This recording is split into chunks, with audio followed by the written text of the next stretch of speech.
Today I'm going to show you how I made this crucifix light switch.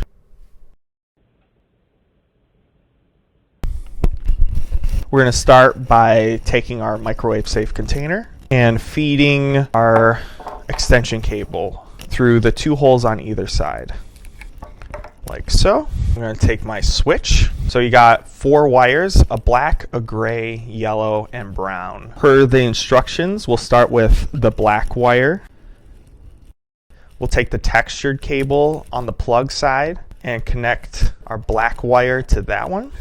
And we'll take one of our wire nuts and screw that on. We'll take the gray wire and connect that to both non-textured wires. Wire nut on there. Next is our brown wire, and we'll connect that to the outlet side of our extension cable. There we go. Screw that down.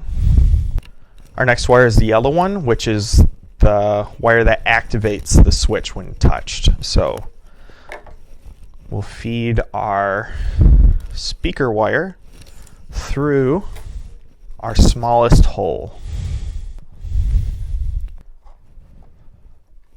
Before we glue everything down, we'll test it and make sure it works. All right, we're going to test our switch and see if it works.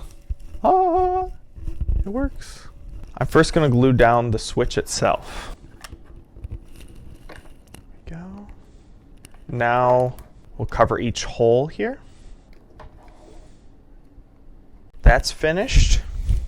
Let's close that up. And now let's set her up. Plug your lamp in.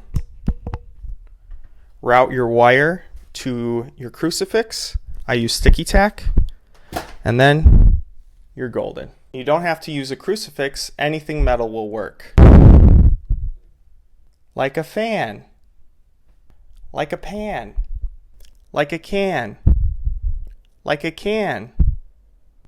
A knife. I hope you had fun with that project. I'll see you next time.